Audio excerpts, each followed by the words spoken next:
नमस्कार मित्रांनो, मी सुनील गव्हाणे आणि बाबा ईटी यूट्यूब चॅनलवर आपल्या सर्वांचं स्वागत आहे।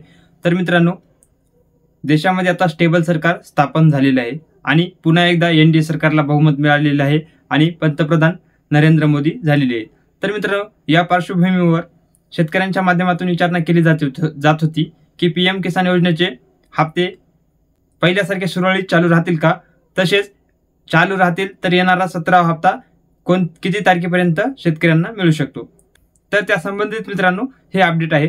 तर मित्रांनो, पीएम किसान 17व्या हप्त्यासाठी हालचाली सुरू झालेल्या आहेत आणि यासाठी शेतकऱ्यांना निधी देण्यासाठी शासनाच्या माध्यमातून मंजुरी देण्यात आलेली आहे। तसेच मित्रांनो, पंतप्रधान नरेंद्र मोदी यांच्या हस्ते शपथविधीनंतर पहिल्याच दिवशी शेतकऱ्यांना पीएम किसान योजनेचा 17वा हप्ता देण्यासाठी पीएम किसान योजनेच्या फाईलवर सही सुद्धा करण्यात आलेली आहे। तसेच मित्रांनो, आता पीएम किसानचा 17वा हप्ता शेतकऱ्यांना कधीपर्यंत मिळणार याची सर्व शेतकऱ्यांना माहिती हवी होती।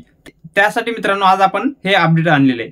तर मित्रांनो, पीएम किसानच्या 17व्या हप्त्याचं पंतप्रधान नरेंद्र मोदी यांच्या हस्ते वाटप होणार आहे आणि त्यासाठी येणाऱ्या 18 जून रोजी पंतप्रधान मोदी यांच्या हस्ते शेतकऱ्यांच्या बँक खात्यामध्ये पीएम किसानचा 17वा हप्ता वितरित केला जाणार आहे। तर मित्रांनो, आपल्या बाबा ईटी चॅनलच्या माध्यमातून नवनवीन अपडेट, नवनवीन योजनांची माहिती दिली जात असते। त्यासाठी आपल्या बाबा ईटी चॅनलवर तुम्ही जर नवीन आला असाल, चॅनलला सबस्क्राइब करा। पुन्हा भेटूया नवीन माहितीसह नवीन व्हिडिओमध्ये। तोपर्यंत धन्यवाद।